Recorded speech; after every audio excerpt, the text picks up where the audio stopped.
요한계시록 20장 1절부터 6절까지 제가 읽습니다. 또 내가 보매 천사가 무저갱 열쇠와 큰 쇠사슬을 그 손에 가지고 하늘로서 내려와서 용을 잡으니 곧 옛뱀이요 마귀요 사단이라. 잡아 1000년 동안 결박하여 무저갱에 던져 잠그고 그 위에 임봉하여 1000년이 차도록 다시는 만국을 미혹하지 못하게 하였다가 그 후에는 반드시 잠깐 놓이리라. 또 내가 보좌들을 보니 거기 앉은 자들이 있어 심판하는 권세를 받았더라. 또 내가 보니 예수님의 증거와 하나님의 말씀을 인하여 목배임을 받은 자의 영혼들과 또 짐승과 그의 우상에게 경배하지도 아니하고 이마와 손에 그의 표를 받지도 아니한 자들이 살아서 그리스도로 더불어 1000년 동안 왕노릇하니 그 나머지 죽은 자들은 그 1000년이 차기까지 살지 못하더라. 이는 첫째 부활이라. 이 첫째 부활에 참여하는 자들은 복이 있고 거룩하도다. 둘째 사망이 그들을 다스리는 권세가 없고 도리어 그들이 하나님과 그리스도의 제사장이 되어 1000년 동안 그리스도로 더불어 왕노릇하리라. 아멘. 요한계시록은 유명한 1000년 왕국에 대한 말씀이 나와 있습니다. 요한계시록의 말씀들은 어떤 말씀은 그대로 문자적인 말씀들이 있고 또 어떤 말씀은 상징이 있습니다.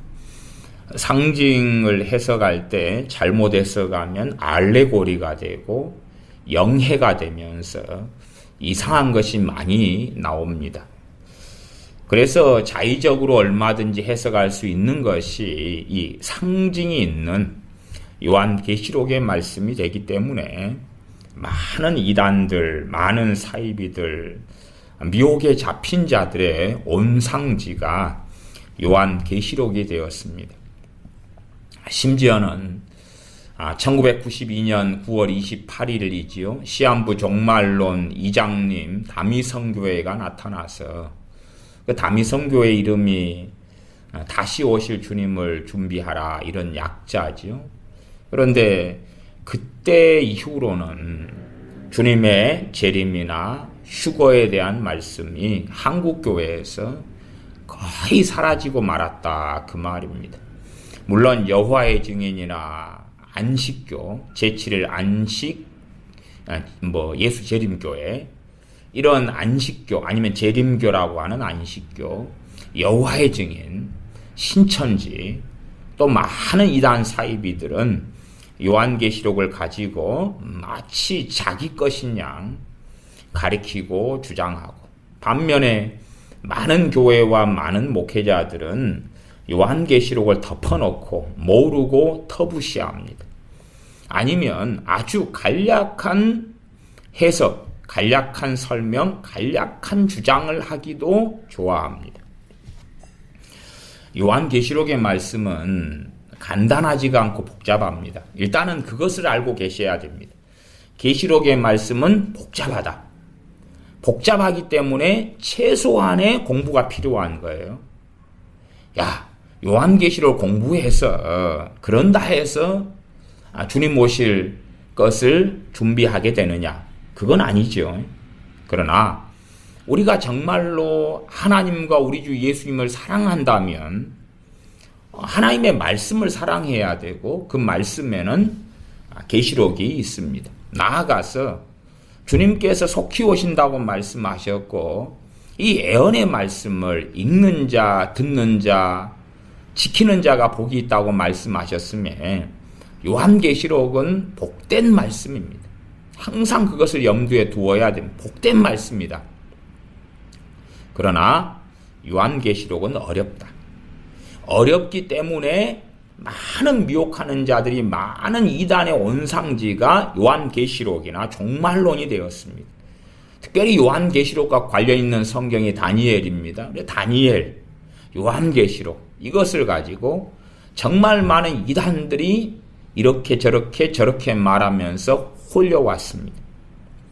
그러나 이 종말론에 심취한 사람들도 이 미혹에 빠진 사람들의 특징은 뭐냐 그러면 성경 본문을 잘 모른다는 이야기입니다. 성경 본문을 잘 몰라요. 적그리스도가 그러면은 첫째 짐승, 둘째 짐승이 나오는데 누굽니까? 적그리스도 갖고 옵니다. 아니 누굽니까? 짐승이죠. 그래요. 그러면 그 짐승의 모습은 어떻게 생겼습니까? 짐승에 대한 특별히 다니엘의 넷째 짐승 또 요한계시록의 첫 번째 짐승에 대한 말씀은 상당히 많은 성경 구절이 있습니다. 그러나 적그리스도가 곧 와요. 오바마일까요? 아니면 이후에 대통령일까요? 혹은 영국의 어디 왕자일까요? 누굴까요? 적그리스도가 그 다음에 누굴까요? 미국에서 나올까요? 유럽에서 나올까요? 어느 나라에서 나올까요? 러시아에서 나올까요? 그런 어떤 이상한 이야기들에 쉽게 빠지는데 그러면서도 성경에 있는 짐승의 모습이 어떻습니까? 머리가 몇 개지요? 뿔은 몇 개지요? 그 뿔에는 면류관이 있나요? 없나요? 아니면 그 뿔이 10개인데 그 뿔이 이제 어떻게 진행된다고 다니엘서에 나왔는데 어떻게 진행된다고 나왔는가요? 작은 뿔이 나와서 뿔 3개를 뽑아버리는데 그것을 해석할 수는 없다 그래도 최소한의 본문은 알고 계시나요? 머리가 7개인데 그 7개 가운데에서 새 머리, 8번째 머리가 나온다 그랬는데 그건 혹시 아시나요? 7머리 가운데 5머리는 과거에 있었고 지금은 없고 지금은 하나의 머리가 있고 앞으로 또 하나의 머리가 나올 거고 그 7머리 가운데 또 8번째 머리가 나올 거라 그런 말씀들을 알고 있어야 한다고 말이에요. 이제 초신자여서 모를 수 있어요. 그러나 알아가야 돼요. 잘못된 가르침, 미혹에 안 빠지려면 성경 본문이 말씀하는 것은 염두에 두고 있어야 돼요. 오늘의 말씀은 생소한 사람들에게는 상당히 어려운 말씀이지만 그러나 종말론에 있어서는 또 요한계시록에 있어서는 굉장히 중요한 말씀입니다. 한편으로 이 말씀을 좀 이해를 하게 되면 성경의 종말이나 요한계시록에 대한 것, 마지막 때에 대한 것이 사실은 상당히 많이 의문이 풀리게 됩니다. 그래서 아주 중요한 말씀이에요. 그러나 어떤 사람들에게는 생소할 수 있어요. 나는 계시록이나 종말론 오랫동안 연구했고 오랫동안 설교 들어왔는데 그러나 이것을 모르면 사실은 뭘 모르는 거죠. 이제 요한계시록 20장에는 천년왕국이 나옵니다. 천년왕국 20장 1절부터 제가 읽어가겠습니다. 또 내가 보매 천사가 무저갱 열쇠와 큰 쇠사슬을 그 손에 가지고 하늘로서 내려와서 용을 잡으니 곧 옛뱀이요 마귀요 사단이라 잡아 1000년 동안 결박하여 무저갱에 던져 잠그고 그 위에 임봉하여 1000년이 차도록 다시는 만국을 미혹하지 못하게 하였다가 그 후에는 반드시 잠깐 놓이리라. 그리고 1000년 동안 이제 주님과 또한 계시록이 20장에 나와 있는 이 사람들이 왕노릇하게 됩니다. 천년 왕국에 대한 이야기는 구약 성경에 아주 많이 있습니다. 많은 사람이 이 천년 왕국을 상징으로 봅니다. 그러나 구약에 있는 많은 말씀들을 보면 이게 상징이 될 수 없다는 것을 아셔야 됩니다. 일단 오늘은 이 천년 왕국이 상징이냐 사실이냐 그것은 다루지 않고 최소한 말씀 그대로 20장 4절로 가면 4절 하반절에 보면 이마와 손에 그의 표를 받지도 아니한 자들이 살아서 그리스도로 더불어 천년 동안 왕노릇하니 그 나머지 죽은 자들은 그 천년이 차기까지 살지 못하더라. 이는 첫째 부활이라. 천년 동안 그들이 살아서 그리스도와 더불어 왕노릇한다. 이 천년 동안 왕노릇하는 주님께서 통치하시는 이 나라, 이 지구상에 펼쳐질 나라를 천년 왕국이라 그럽니다. 대한민국에 상당히 많은 목회자들, 신학자들, 그리고 소위 일반적으로는 저도 개혁주의에 속합니다만 개혁주의에 속한 목회자들, 신학자들은 대다수가 무천년설을 믿습니다. 무천년이라는 것은 천년 동안이 문자적이거나 사실적이거나 실제적인 것이 아니라 이 복음 시대가 천년이고 천년 왕국이다. 그에 대한 상징이다. 그렇게 말합니다. 그러나 말씀을 좀 더 안다면 그게 얼마나 궤변이고 어리석은 건지 알게 될 겁니다. 오늘은 천년 왕국에 대한 말씀을 제가 하려는 건 아니라 천년 왕국은 기본적으로 있다. 천년 왕국이 있다. 물론 저는 천년 왕국에 대하여서 두 가지를 말씀드려 왔습니다. 천년 왕국이 문자적이냐 아니면 여자적이냐. 문자적이란 말은 그대로 말 그대로 천년 동안이냐.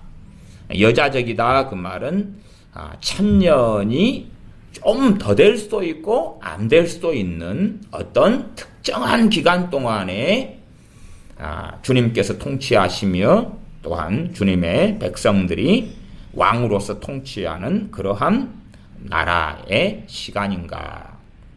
사실은 저 개인적으로는 여러 가지 말씀으로 설명하고 이야기할 수 있겠습니다만은 저는 천년보다는 기간이 더 될 걸로 봅니다.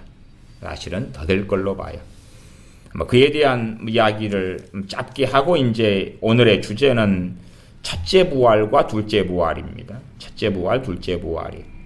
천년보다 좀 더 되게 보는 것은 지금 천년 동안의 왕노릇하고 이 천년 왕국 때에 첫째 부활에 참여한 사람들은 시집가고 장가가지 않습니다. 그러나 이 땅에 살아남아 있는 사람들은 이사야 65장의 말씀처럼 100세에 죽은 자는 아이라. 또한 소생, 자녀들이 생산되는 이야기가 천년 왕국에 자녀들이 나오는 이야기, 태어나는 이야기가 구약 성경에는 등장합니다. 20장 7절에 가면 천년이 참에 사단이 그 옥에서 놓여 나와서 땅의 사방 백성 곧 곡과 마곡을 미혹하고 모아 싸움을 붙이리니 그 수가 바닷모래 같으리라. 곡과 마곡에 속한 사람들, 그 사람들이 바로 천년 이후에 풀려나는 사단에게 미혹당하는 사람들이고 그 수가 바닷모래같이 많다 그랬어요. 이게 정확히 천년이라는 시간 동안이다. 그리고 성경에 기록되어 있다면 천년 왕국 때에 있어서 어떤 사람은 주님을 따르고 섬길 것이고 물론 첫째 부활에 참여한 하나님의 백성들은 결코 주님에게서 떠나지 않을 거지만 육신을 가지고 천년 왕국에 참여하고 또한 거기에서 첫째 부활에 참여한 사람들이 아니라 대환란 때 살아남은 사람들 등 정말 그런 사람들이 참여했을 때 그의 후손들은 주님을 섬기는 사람도 있을 것이고 천년이 문자적이든 더 긴 시간이든 간에 시간이 오래되었을 때에 사단이 미혹할 때에 그를 따르는 사람들이 있을 거라 그 말이에요. 그래서 정확한 문자적 천년이라면 그렇다면 이 천년 기간이 시작됐구나, 천년이 찼구나. 그러면 주님 부인하지 않아야지 그러겠지만 정말 그것보다 예측할 수 없는 시간이 더 흘러가고 하나님 편에서 천년이 하루 같고 하루가 천년 같고 하는 하나님 편에서 천년이기 때문에 가령 한 1300년이 되었다. 그래도 이것이 끝나지 않네. 이 천년 왕국이 끝나지 않네. 그러면 첫사람 아담이야 이제 범죄하고 다시 회개하고 기회가 있었으나 이 천년 왕국 때의 사람은 이 사단의 미혹을 받으면 돌이킬 수가 없다 그 말이에요. 그래서 문자적인 천년은 제가 볼 때 그것보다는, 천년 왕국은 상징이 아닌데 천년이란 시간 자체는 여자적이다. 그래서 충분히 천년보다는 더 되지 않을 것이냐. 그러므로 참으로 주님을 따르지 않았던 사람들이 충분히 미혹될 수 있는 그 시간을 주시지 않을까. 저는 그렇게 해석하고 이해합니다. 그래서 20장 9절로 가면 저희가 지면에 널리 퍼져 성도들의 진과 사랑하시는 성을 두루매 그렇게 둘러싸는 거죠. 그때 그들을 어떻게 심판하시느냐 하면 하늘에서 불이 내려와 저희를 소멸한다. 또 저희를 미혹하는 마귀가 불과 유황못에 던지우니 거기는 그 짐승과 거짓 선지자도 있어 세세토록 밤낮 괴로움을 받으리라. 그리고 이제 백보자 심판으로 이어집니다. 그러면 이 천년 왕국 때 들어가는 사람은 어떤 사람들이냐? 그러면 그 사람들은 첫째 부활에 참여하는 사람들이 됩니다. 첫째 부활에 참여하는 사람들. 자, 주님의 이 재림에 대하여 제가 기본적으로 두 종류의 재림이 있다. 두 종류의 전혀 다른 재림이 있다고 말씀드려 왔습니다. 첫 번째 재림은 교회를 심판하시는 재림입니다. 구원하시는 재림이 아니냐고요? 맞아요.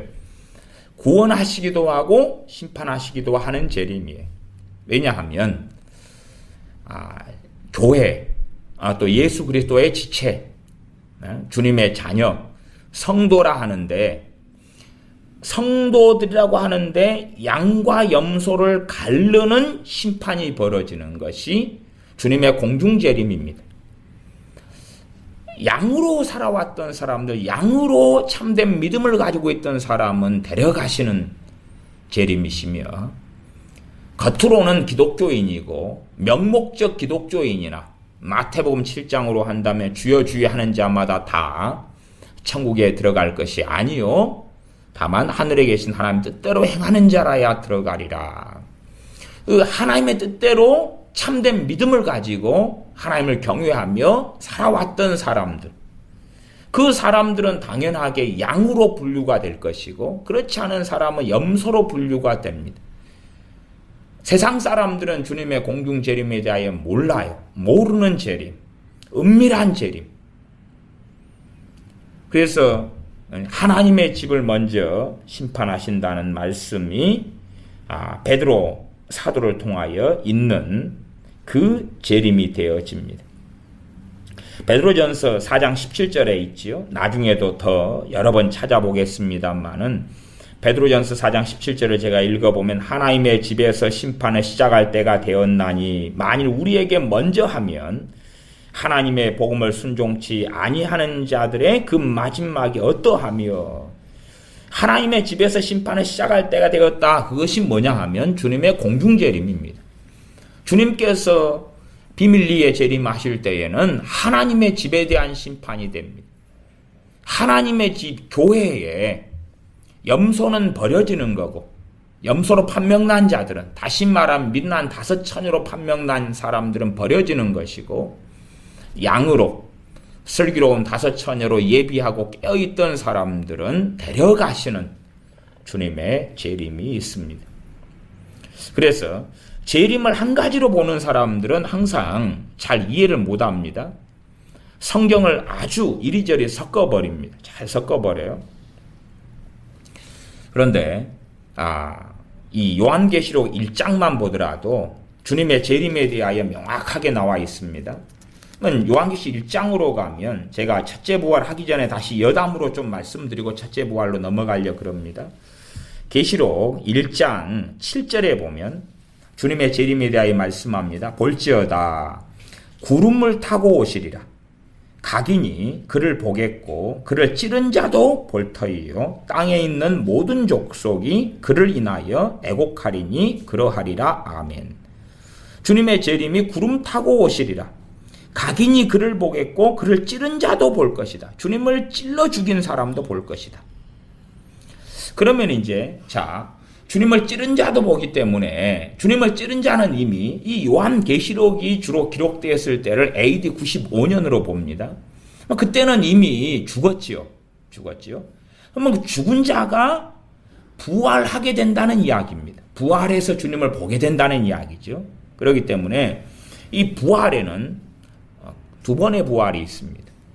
두 번의 부활이 있어서 그것을 첫째 부활, 둘째 부활이라고 말씀합니다. 첫째 부활, 둘째 부활, 아니면 첫째 부활이나 나중 부활. 첫째 부활, 그 다음에 첫째 사망, 둘째 사망.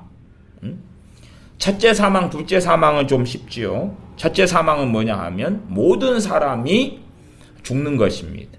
첫째 사망이에요. 그러나 어떤 사람은 엘리야 선지자나 에녹 선지자 같은 경우는 첫째 사망이 없었죠. 그리고 바로 하늘로 들어갔습니다만은 대부분의 사람들, 지금까지 살아오면서 죽었던 사람들은 첫째 사망이 있었죠. 그럼 둘째 사망은 무엇이냐 하면 영원한 영벌, 지옥 속으로 들어가는 것이 둘째 사망입니다. 둘째 사망에 대해서는 계시록 20장 13절, 14절, 15절이 나와 있습니다. 백보자 심판 때 벌어지는 일인데 바다가 그 가운데서 죽은 자들을 내어주고 또 사망과 음부도 그 가운데서 죽은 자들을 내어주매 각 사람이 자기의 행위대로 심판을 받고 사망과 음부도 불못에 던지우니 이것은 둘째 사망 곧 불못이라. 둘째 사망이 불못에서 이 불 가운데 불연못, 우리가 가장 연상하기 쉬운 것 중에 하나는 용왕이죠. 그 용암 속에 막 용암이 벌벌벌 뜨겁게 끓고 있는 것, 아니면 용광로 같은 것, 그런 것이 가장 근사치의 그런 이 땅에서 볼 수 있는 그 무서운 모습이 될 것입니다. 용암 속에 그냥 무엇만 떨어져도 바로 타 죽어버리는, 짐승이 사슴이 용암 속에 떨어지면 바로 거기서 타 죽어버리는 그런 것보다 더 무서운 불못에 들어가는 것, 그것이 둘째 사망이다. 첫째 사망은 이 땅에 육신이 끝나는 게 첫째 사망이고, 그래서 예수님을 믿는 사람들도 과거에 주님 재림하시기 전에 돌아가신 사람들은 첫째 사망을 겪었습니다. 사망도 첫째 사망, 둘째 사망이 있는 것처럼 부활도 첫째 부활이 있고 둘째 부활이 있습니다.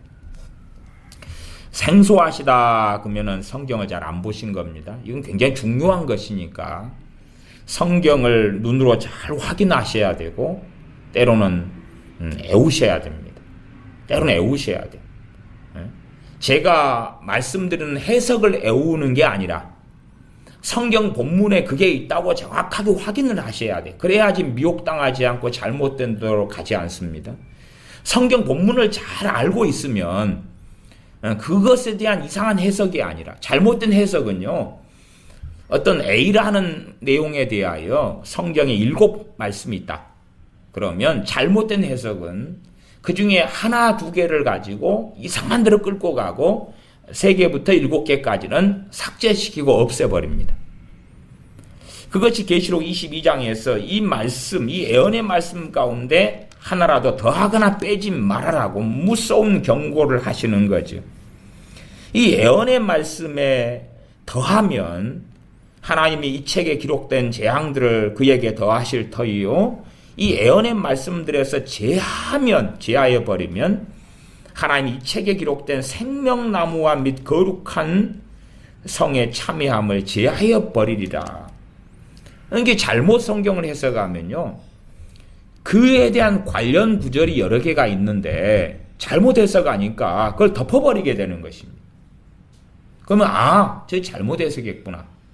최소한 그래서 이러한 계시록이나 다니엘이나 말세 종말에 대한 마태복음, 마가복음, 누가복음, 데살로니가 전서, 후서, 로마서, 디모데 전후서 이런 말씀들이 있으면 그에 대해서 내가 다 이해는 못하더라도 항상 본문을 중요시 여겨서 본문을 생각하고 알고 있어야 하는 것이 중요한 이야기가 됩니다. 본문을 알고 있어야 된다. 자, 그러면 성경에 나와 있는 첫째 부활에 대한 말씀을 이제 확인합니다. 일단은 20장 5절로 가면 그 나머지 죽은 자들은 그 천년이 차기까지 살지 못하더라. 이는 첫째 부활이라. 첫째 부활에 참여한 사람들은 천년 동안 주님과 함께 왕노릇하고요. 그렇지 않은 사람들 말하자면 주님을 거역하고 경건치 않은 주여 주여 하는데도 경건하고는 상관없다. 말하자면 경건의 모양은 있는데 예배도 드리고 기도도 하는데 경건의 능력은 부인하는 자들이다. 이 같은 자들에게서 내가 돌아서라. 그러한 디모데후서 3장의 말씀의 내용이 되는 사람들. 겉으로는 기독교인인데 경건의 능력이 없다. 또한 주님을 믿지 않는다.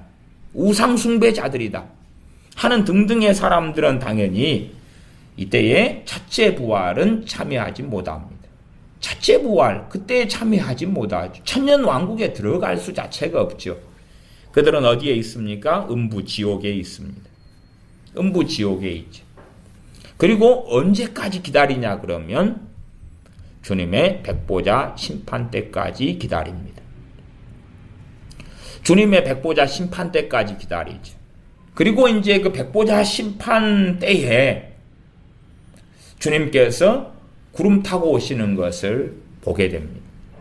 왜? 주님을 찌른 자도 요한계시록 1장에 찌른 자도 보려면 그는 부활을 해야 됩니다. 어떤 부활을 합니까? 그의 부활은 심판의 부활이요 영벌의 부활이 되어집니다. 그것이 요한복음 5장에 나와 있어서 요한복음 5장을 한번 살펴보겠습니다. 요한복음 5장 28절 29절을 제가 읽어보겠습니다. 요한복음 5장 28절 29절 이를 기히 여기지 말라.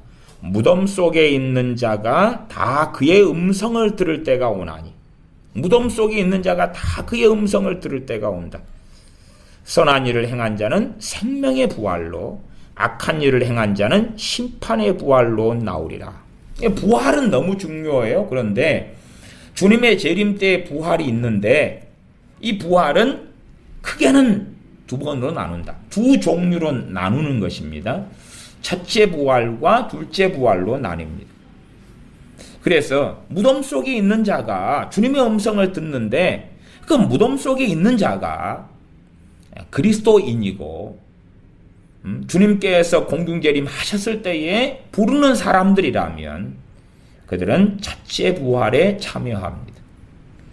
그러나 무덤 속에 있는 자가 경건치 않은 자며 우상 숭배자며 탐남하는 자며 거짓말하는 자며 음행하는 자며 술 취하는 자며 그런 자들이라면 주님의 첫째 부활에 참여하지 못합니다.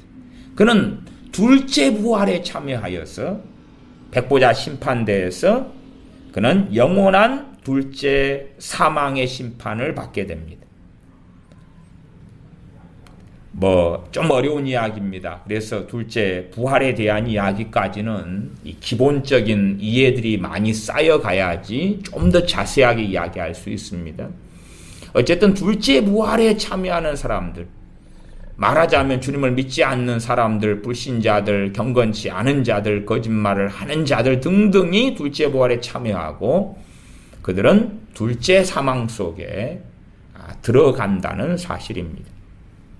그래서 첫째 부활과 둘째 부활에는 간극이 있습니다. 어떤 간극이 있냐 그러면 첫째 부활 뒤로 천년 왕국이 있고 그리고 천년 왕국이 천년의 시간이 찬 다음에 문자적이든 여자적이든 그리고 사단은 풀려나고 그때의 사람들을 미혹합니다. 물론 첫째 부활에 참여한 성도들은 결코 미혹당할 일이 없지요. 그러나 그 땅의 백성들 가운데는 많이 미혹되는데 그 수가 바닷모래 같으리라 말씀합니다. 첫째 부활 다음에 둘째 부활까지는, 둘째 부활 때에 무슨 일이 벌어집니까? 주님의 최종적인 희고 큰 보좌에서 하시는 심판, 이걸 백보자라 그럽니다. 신백자, 백보자. 계시록 20장 11절에 또 내가 크고 흰 보좌와 그 위에 앉으신 자를 보니 땅과 하늘이 그 앞에서 피하여 간데 없더라. 크고 흰 보좌에 앉으신 주님께서 심판하시는 것. 그 심판 때에 둘째 부활이 있습니다. 그래서 이 백보자 심판 때에 주님의 재림하시는 모습을 요한계시록 1장에서 말씀하시는 거다. 이렇게 연결 씌우면 큰 문제가 없습니다. 말하자면 주님을 찌른 자도 본다고 말씀하지요. 주님을 찌른 자는 이미 계시록이 쓰여졌을 때가 AD 95년이면 그 전에 죽었습니다. 그 전에 죽었어요. 근데 그가 주님이 이 재림하실 때에 찌른 자가 본다면 그는 음부의 지옥 가운데 있다면 보지 못하지요. 그는 둘째 부활에 참여하여서 보게 되는 것이고, 둘째 부활에, 심판의 부활에 나오는 이 사람들이 바로 이 불못에, 둘째 사망에 던져지는 사람들이 되어집니다. 첫째 부활과 둘째 부활의 그 사이에는 크게는 두 가지 사건입니다.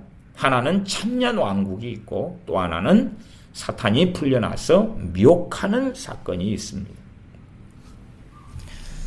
좀 더 이제 성경을 깊이 있게 이해하는 사람들은 성경을 가만히 보니까 주님의 재림이 총 3번에 걸쳐서 있네라는 것을 사실은 알게 될 겁니다. 그것은 나중 되면은 좀 더 자세히 이야기할 것입니다. 그러나 이 3번의 주님의 재림에 대하여서 하나로 섞어버리니까 좀 어렵게 되고, 아니면 또 2개를 하나로 섞어버리니까 어렵게 될 때가 많습니다. 저는 기본적으로 이제 공중재림과 지상재림 이렇게 나눕니다. 그러면 지상재림에는 사실은 2 종류의 또 재림이 있습니다. 그까지 가면 기본이 안 되시고 성경 구절을 잘 모르시는 분들은 헛갈려 하실 수가 있으니까 제가 그에 대한 이야기는 나중으로 미루고 자세히 이야기하지는 않겠습니다. 말하자면 대환란 마지막에 요한계시록 19장에 백마를 타고 오신 주님이 계시죠. 대환란 마지막 때 재림하시는 주님. 그런데 대환란 마지막 때는 이 땅에 살아있는 사람들에게 대환란 때까지 끝까지 견디는 그리스도인들과 아니면 666 표를 받고 짐승과 함께한 그 사람들이 주님의 재림하시는 것을 보고 심판을 받습니다. 그것은 첫째 사망의 심판이고, 또 어떤 사람은 첫 번째 부활에 참여하는 일이 되기도 하겠지요. 그러나 주님을 찌른 자는 그때 없습니다.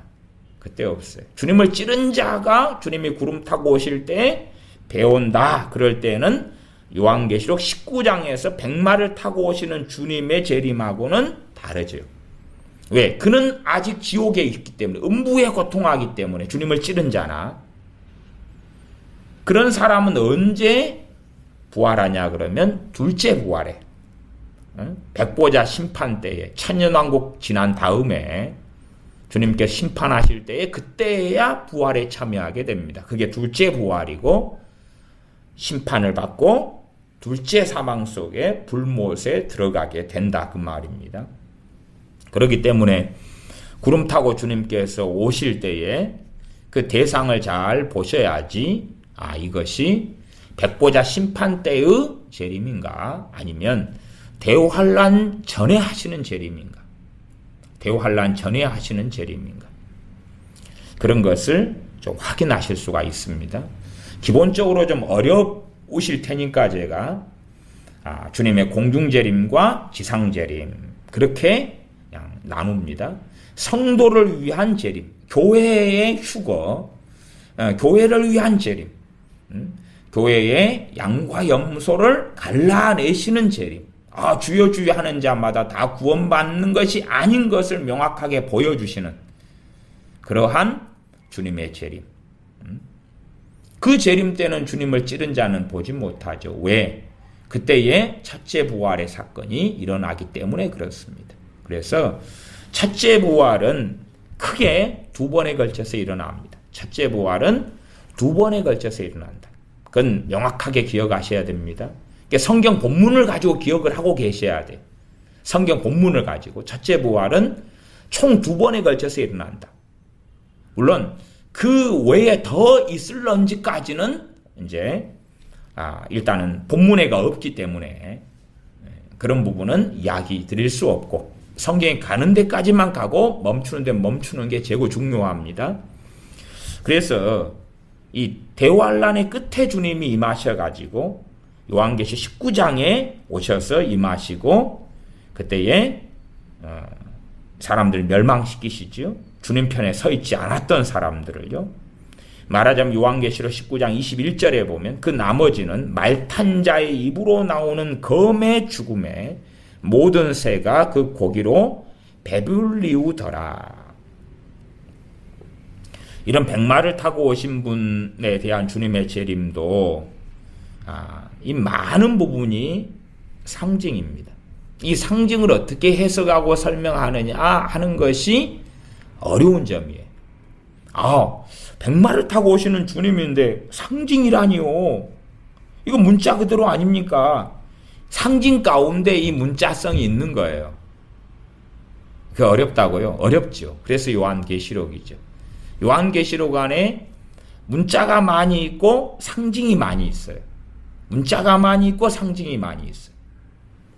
요한계시록에 다 그냥 이건 다 문자적인 겁니다. 아니 그 문자성을 기본으로 깔고 있다니까요. 그렇게 이해하셔야 돼요. 그러면 제가 그 상징을 이해 못하는 분들은 우리 주님도 괴물 몬스터가 됩니다. 예를 들어서 요한계시록 5장을 보면 주님의 모습이 나와 있어요. 주님의 모습은 여러 번 나와 있습니다. 크게는 요한계시록 1장, 그 다음에 요한계시록 5장, 요한계시록 19장 주님의 모습이 나와 있어요.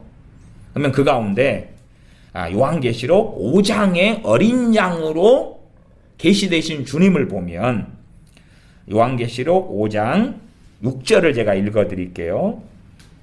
내가 또 보니 보좌와 네 생물과 장로들 사이에 어린 양이 섰는데 어린 양. 그럼 여러분이 어린 양을 생각해 보시면 진짜 주님이 양의 모습으로 서 계실까요? 양의 모습으로? 어떤 그 요한계시록의 이 그림들을 보면 보좌 앞에 어린 양의 모습으로 서 계신 주님을 그린 사람들이 있더라고요. 그런 사람들은 좀 문제가 많은 사람들입니다. 어쨌든 지금 어린 양이에요. 그러나 우리 주님은 지금 어린 양이 아니라 사람이셨잖아요. 사람의 몸을 입고 오신 만왕의 왕이 주님이셔요. 그런데 어린 양에는 뭐가 있죠? 거기에 상징이 있죠. 우리의 화목제물로서 어린 양이 되셨죠. 어린 양으로서 화목제물이 되셨고 어린 양으로서 우리의 속죄제물이 되셨다 그 말이에요. 그래서 주님에 대하여 어린 양이라고 말씀하지 진짜 사람의 몸을 입고 오신 독생하신 하나님 되신 주님께서 진짜 알고 봤더니 음매하는 양이었더라 말이 안 되죠. 그 정도는 다 기본입니다. 5장 6절에 어린 양이 섰는데 일찍 죽임을 당한 것 같더라. 7뿔과 7눈이 있으니 이 눈은 온 땅에 보내심을 입은 하나님의 7영이더라. 자, 어린 양인데 양을 구경하신 분들은 아실 거 아니에요? 양인데 양에 7뿔이 있고 7눈이 있다. 그건 몬스터죠. 그래서 상징이라는 것입니다. 왜? 좀 더 주님의 모습에 표현이 한계상 그러지만 주님의 모습에 아주 가까운 것은 요한계시록 1장에 있는 주님의 모습이죠. 요한계시록 1장에 보면 1장 13절부터가 나와 있죠. 촛대 사이에 인자 같은 이가 발에 끌리는 옷을 입고 가슴에 금띠를 띠고 그 머리와 털에 희기가 흰 양털 같고 눈 같으며 그의 눈은 불꽃 같고 그의 발은 풀무에 단련한 빛난 주석 같고 그의 음성은 맑은 물소리와 같으며 그 오른손에 7별이 있고 그 입에서 좌우에 날성검이 나오고 그 얼굴은 해가 힘있게 비치는 것 같더라. 이게 주님의 모습이. 이게 가장 주님의 모습을 그래도 얼마간 표현하여 기록된 것입니다. 그러나 계시록 5장 6절에 있는 어린 양으로서 7뿔과 7눈이 있다. 그럼 7뿔도 7눈도 상징이고 어린 양도 상징이다. 그 말이. 그런 것처럼 계시록 안에는 정말 많은 상징이 있어요. 요한계시록 6장에 첫째 인을 뗄 때에 신말과 신말 탄자가 나와요. 그럼 신말이 흰색도 그렇지만 말도 상징이죠. 둘째는 붉은 말, 그리고 붉은 말 탄자가 나오면 붉은 말이 뭐겠냐 그 말. 거기서 말이 뭐겠냐 그 말이. 누가 정말로 하나님께 부르심 받은 어떤 천사가 붉은 말을 타고 전 세계에 전쟁을 일으키겠냐. 민족과 민족을 나라를 대적가 일어나는 이 전쟁, 피가 낭자하게 흐르는 그 전쟁을 붉은 말을 타고 다니면서 차라리 지금 시대 같으면 제트기를 타고 다녀야 되겠죠. 붉은 말을 타고 다니면서 그러면 그 말은 뭐겠느냐 그 말이죠. 저는 그래서 그 말을 어떤 상징으로 보냐 그러면 가장 빠른 것. 이 AD 95년이나 또 우리가 아시기로 1900년 초에 나이트 형제가 비행기를 발명했던가요? 그러니 우리가 지금 가지는 정말 신속한 이 기차, 자동차, 비행기 이런 수단들은 그렇게 오래되지 않았어요. 그래서 성경시대나 AD 1000년 정도만 가도 지금으로부터 1000년 전 아니면 500년 전만 해도 가장 빠른 것은 말이죠. 말이에요. 물론 바다에서는 말이 달릴 수는 없으니까 바다에서는 또 배 중에서도 또 빠른 배가 있겠죠. 기본적으로 가장 육지에서는 말이 가장 빠른 거였어요. 지금은 이제 비행기 정도가 돼야 되겠지만은요. 그래서 흰 말이다, 붉은 말이다, 검은 말이다, 청황색 말이다. 그럴 때에 또 말탄자 그럴 때에 상징이죠. 그 상징을 어떻게 바르게 해석하고 바르게 설명하느냐 하는 것이죠. 마찬가지로 요한계시 19장에도 백마를 타신 분이 19장 11절에 보라 백마와 탄자가 있으니 그 이름은 충신과 진실이라 그가 공의로 심판하며 싸우더라. 와, 주님께서 이 대환란 마지막 끝날 때에 재림하시는데 정말 백마를 타고 오겠는가? 그러면 그 말은 천사일까? 그냥 어떤 유니콘 같은 짐승이 될까? 아니요, 저는 이 백마도 상징으로 봅니다. 당연하게 마태복음 24장이나 누가복음 21장 등이나 이러한 많은 말씀에서는 주님께서 구름 타고 오신다 그랬습니다. 구름 타고 오시는 거예요. 그 명확한 말씀을 기준으로 해가지고 이제 이 백마를 타고 오시는 주님의 백마가 어떤 상징인가? 또한 주님의 이름이 충신과 진실이라. 그러면 여러분이 보시면 계시록 19장 21절에 그 나머지는 말탄자의 입으로 나오는 검의 죽음에. 그럼 이게 상징이 돼야지.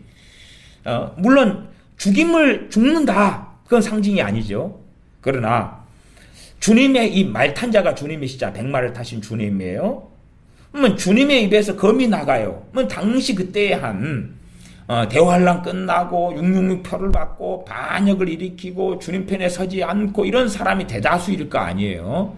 적그리스도 편에 서가지고 하나님의 심판 속에서 지구상의 인구가 얼마나 살아남을지 몰라도 예를 들어 지금의 72억 명에서 한 70억 잡고 그리고 10분의 9가 죽는다 그래도 7억 명이 남아요. 7억 명이면 어마어마한 숫자잖아요. 그 가운데 이제 주님 앞에 누가 많이 잡아서 한 1억 명 섰다. 그러면 6억 명을 죽여야 돼요. 그러면 주님의 입에서 거미 6억 개가 나가가지고 6억 명 학살해 죽이겠냐? 그렇죠? 좀 생각해 보시면 끔찍하죠. 주님의 입에서 거미 나가서 6억 명을 그냥 완전히 기관총으로 쏴 죽이는 것처럼 다다다다다다다 6억 개의 거미 나가서, 아니면 거미 몇 개 나가가지고 이 사람 꼬치 꿰듯이 다 꿰가지고 6억 명이 나가면 다 죽이는 그 시나리오겠느냐. 말씀은 그렇게 나오지만 이런 말씀이 상징을 하고 있다 그 말이에요. 그래서 이 상징의 해석이라는 것은 어렵습니다. 그렇기 때문에 이단의 온상지가 되는 거예요. 이단의 온상지가. 이러한 상징을 바르게 해석하는 게 있고 잘못 해석하는 게 있어요. 잘못 해석하면 이제 그걸 알레고리라 그래요.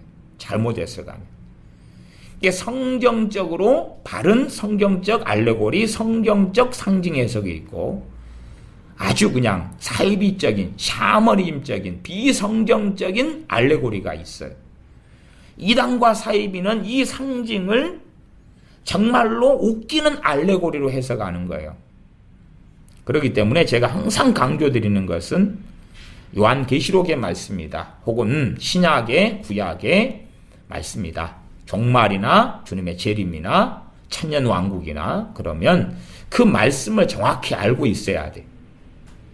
서로 그 말씀이 상징을 말한다 할지라도 말씀 본문은 그 무엇보다 항상 절대적으로 중요한 거예요.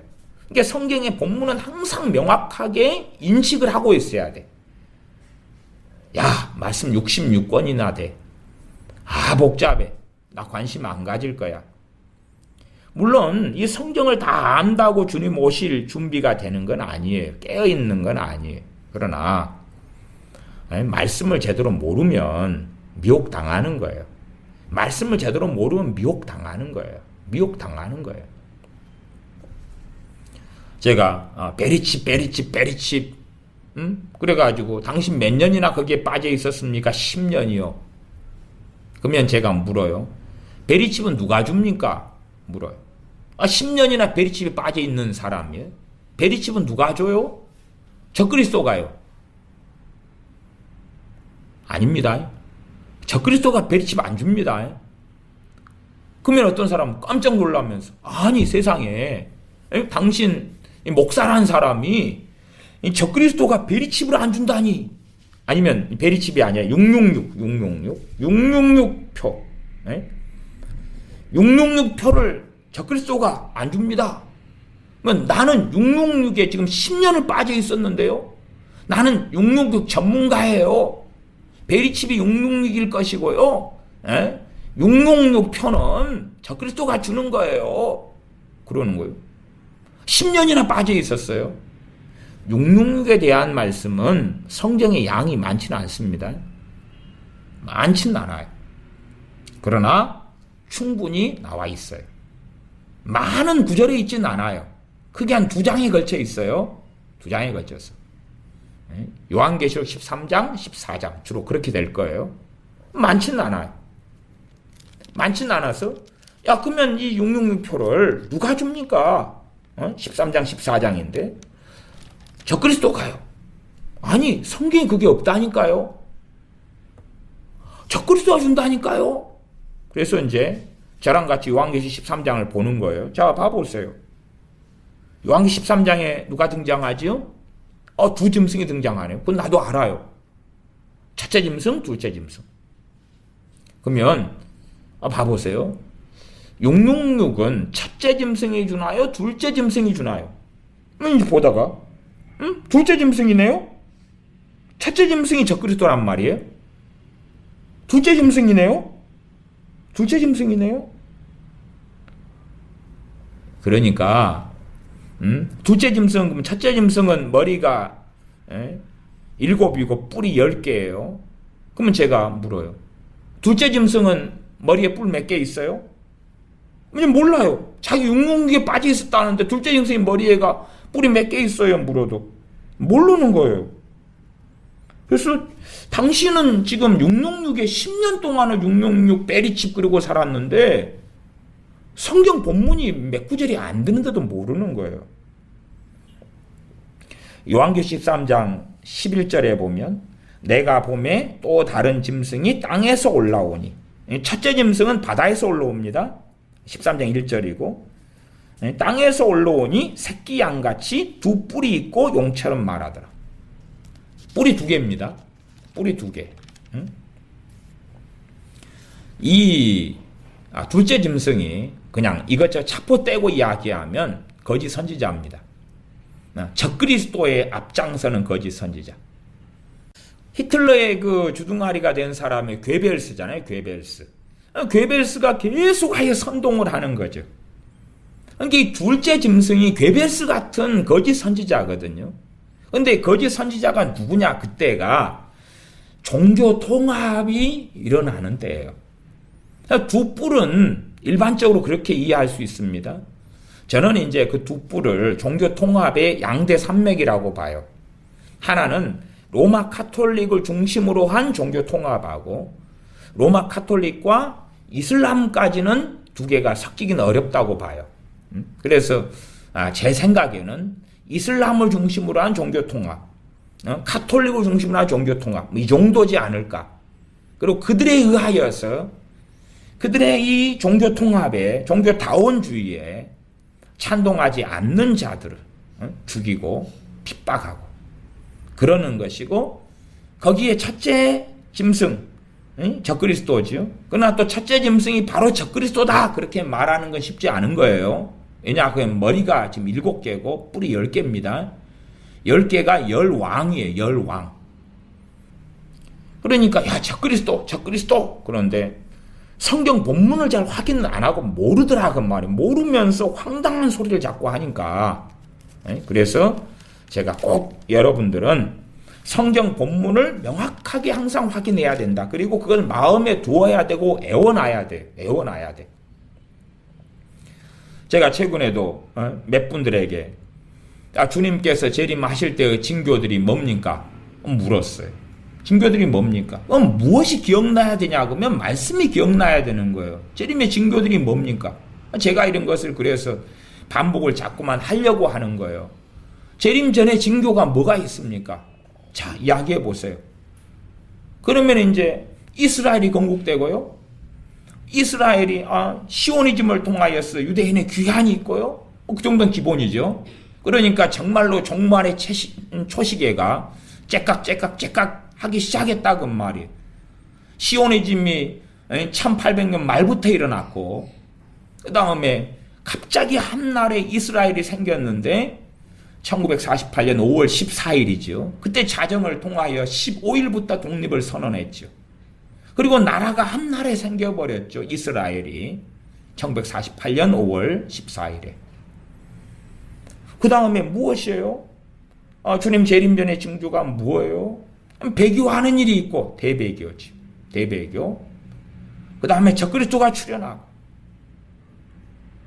그 다음에 뭐가 있지요? 난리와 난리 소문이 있고, 그러면서도 평안하다, 안전하다, 노아의 때처럼 집을 짓고 시집가고 장가가고 그렇게 하고 살아가는데, 뭐 그런 것들을 이제 성경을 통하여 기억을 하고 있어야 되는 거예요. 다니엘 12장처럼 빨리 왕래하며 지식이 더하리라. 지금 같은 인터넷 시대가 상상을 했나요? 제가 1980년도 말에 대학을 들어갔는데, 대학을 들어갔을 때 대학교 1학년 때부터 배웠던 게 컴퓨터입니다. 포트란 77, 그 다음에 컴퓨터 문서 작성. 그러나 이런 인터넷 시대가 올 거라는 걸 상상을 못했어요. 그때는 플로피 디스켓이고 용량도 너무 적고 시끄럽고 비싸고 인터넷 시대는 상상을 못하고 그런 컴퓨터를 배웠어요. 1980년대 후반에. 그러나 갑자기 한 90년 중반 되니까 이 인터넷 시대로 돌입하는 거예요. 물론 지금의 인터넷보다 훨씬 좀 다른 선을 이용한 천리안, 하이텔, 나우누리 이런 인터넷. 그러나 얼마나 지금 지식의 증가가 또한 얼마나 빨리 왕래합니까? 과거의 시대에는 어디 관광 가는 것도 국내에 가는 것도 염두를 못 뒀는데 지금 비행기 타고 아무데나 날아다닌다 그 말이에요. 그런 것부터 이제 성경을 통해 제가 여러 가지 재림전의 징조들을 말씀을 했으면 그러면 그런 것을 염두에 두어야 된다. 또 민족이 나라가 대제가 일어나는 게 재난의 시작이다 그랬으니까 그러면은 7인 가운데 두 번째 인이 그거네 붉은 말이. 그러면 첫 번째인 흰말과 흰말 탄자는 무엇이지? 그런 설명까지도 제가 했습니다. 지금이 주님 오실 시대라면 흰말과 흰말 탄자는 그것은 미국을 가리키는 것이 가장 개연성이 높다. 제가 적그리스도라는 해석이 지금은 굉장히 많아졌어요. 과거에는 복음운동이다. 예수 그리스도요. 또 복음운동이다. 그 다음에 지금은 적그리스도다. 근데 적그리스도라는 해석이 제가 전적으로 반대는 하지 않는다. 그러나 개연성은 그 성경을 기준으로 하면 계시록을 기준으로 할 때 장래에 일어날 강력한 전세계 평화를 가져올 나라나 왕 그 해석을 저는 지지하고 그에 따르면 미국이다. 왜냐하면 흰말에 있어서 흰말 탄자에 있어서 면류관을 하나님께 받아가지고 가요. 내 짐승 가운데 첫 번째 짐승이 오라 그래가지고 면류관을 받고 나가거든요. 그러나 첫째 짐승인 적그리스도는 면류관은 아니나 권세죠. 권세란 면류관이라 이 권세를 용에게서 받습니다. 사단에게서 받습니다. 그렇기 때문에 적그리스도는 사단에게 권세를 받고 흰말 탄자는 하나님에게서 받아요. 그렇기 때문에 전혀 다른 것입니다. 그래서 제가 흰말 탄자를 적그리스도라고 보기 어렵다. 물론 이 대환란 전에 무슨 일이 있을까 하는 것은 최소한 해석 이전에 성경 본문들을 짚어가지고 기억을 해 두셔야 되는 거예요. 그래야지만이 난리와 난리 소문이 일어날 때에 막 두려워하고 떨고 무서워하고 극단적인 어떤 1992년 9월 28일에 있었던 시향부 종말론 같은 거 그런데 빠져들지 않는 거예요. 지금도 여호와의 증인 같은 사람들 얼마나 많습니까? 여호와의 증인은요 1800 몇 년인가 1834년인가 몇 년에 주님이 재림해버렸다고 그럽니다. 갖고 이제 주님이 이제 비밀리에 전 세계 다니면서 지금 복음 활동하고 있다 그래요. 여호와의 증인은 그럽니다. 주님이 재림해버렸다는 거예요. 여호와의 증인. 그러니까 이 전 세계에 이제 누가 다니고 있는 거예요? 그리스도 주님이 다니고 있는 거예요. 여호와의 증인은. 그러니까 다 미혹하는 일이 있어서 많은 사람이 이르되 내가 그리스도다 하고 미혹하게 될 것이다. 그러면 여호와의 증인한테는 그 미혹을 당할 준비가 걔네들은 이미 미혹 속에 있으나 그러나 또 준비가 돼 있는 거예요. 성경 본문을 확인하지 않으니까. 그래서 많은 사람이 내가 그리스도라 하여서 미혹하게 된다. 의 주님께서 재림하시 전의 징조들 그런 것들을 애워놔야 되는 거예요. 염두에 둬야 됩니다. 그걸 알고 있다 해서 주님 맞을 준비가 되는 건 아니나 그러나 알고 있을 때에 주님을 맞이할 준비를 하는 것이 얼마나 중요하고 그리고 미혹하는 일이 얼마나 강성하고 성경을 통한 요한계시록의 종말을 통한 이단 사이비들의 미혹에 넘어가지 않는다 그 말입니다. 이제 첫째 부활로 다시 돌아오겠습니다. 첫째 부활. 제가 가능하면은 계속 반복을 사실은 요한계시록이나 종말에 대한 말씀 반복을 제가 하는 입장입니다.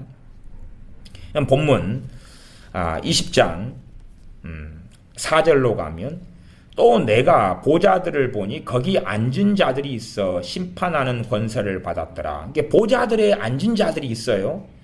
한 보좌 하나님의 보좌는 아닙니다. 그렇죠? 꼭 마치 계시록 앞에 나와 있는 계시록 4장이나 5장이나 나와 있는 24장로처럼 24장로분들이 보좌에 앉았단 말이에요.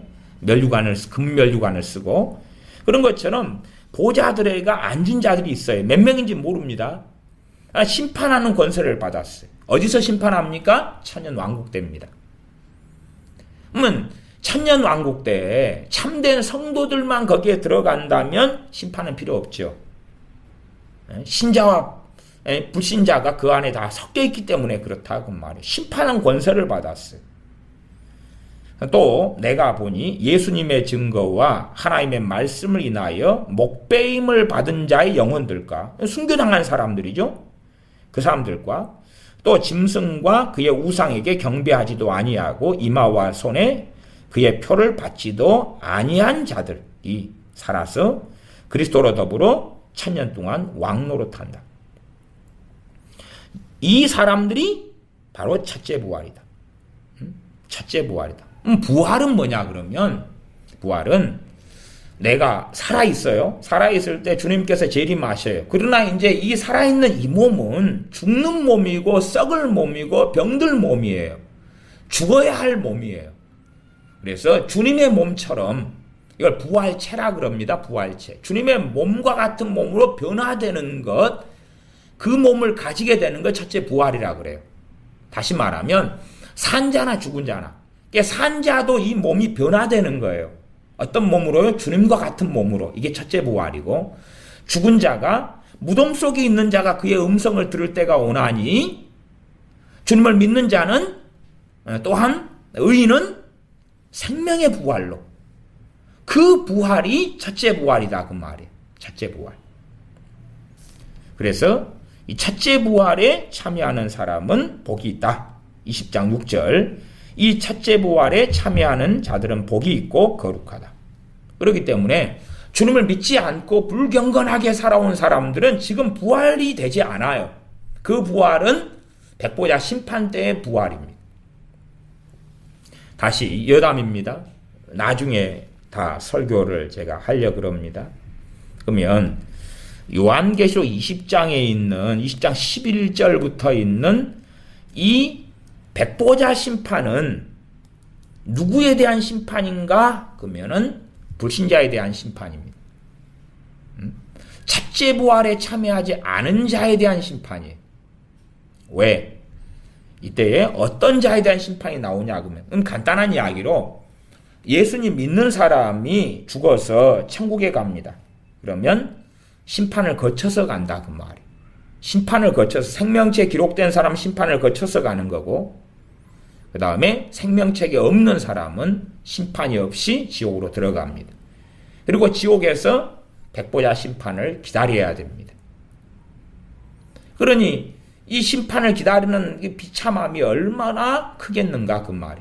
거꾸로 예수님 믿는 사람이 생명책에 기록된 사람이 천국에 들어갔는데 백보자 심판을 나중에 기다려야 된다 그러면은 얼마나 비참하겠는가 그 말이지. 천국에 있음에도 불구하고 그렇지 않다 그 말이죠. 이런 이야기는 짧게는 이야기할 수 없는 이야기인데 최소한 지금 첫째 둘째 부활이 나오기 때문에 20장 12절을 보시면 답이 있어요.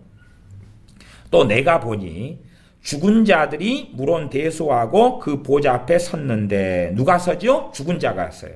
그러면 첫째 부활에 참여한 사람은 죽은 자입니까? 산 자입니까? 산 자죠.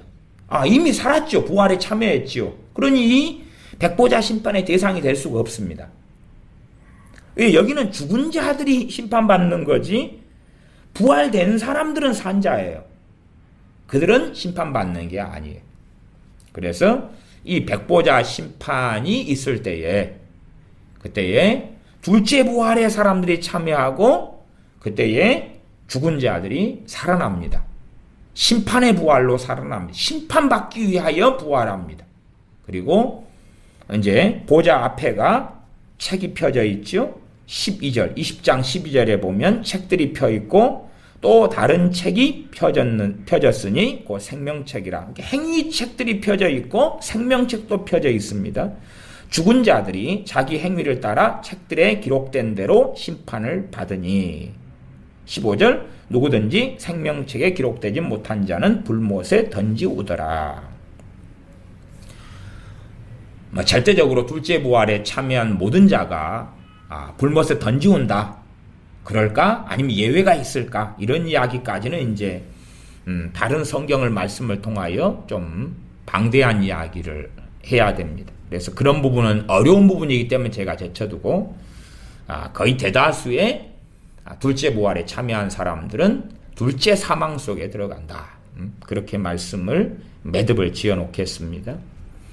그래서 이 죽은 자들 가운데 주님을 믿지 않고 죽은 사람들, 또한 주여 주여 하지만은 전혀 행함 없는 믿음을 가지며 믿는 자로 살지 않았던 사람들, 주님을 사랑하지 않았던 사람들, 그런 사람들은 주님께서 이 백보자 심판 때까지 다시 부활하지 못합니다.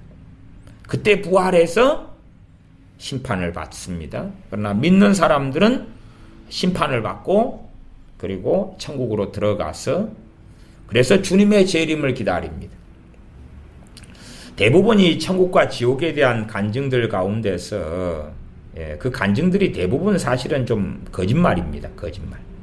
왜 거짓말이라 하냐면은 천국, 그 다음에 두 번째 천년왕국, 세 번째 새하늘과 새 땅에서 완성된 천국하고 세 개가 다 다릅니다.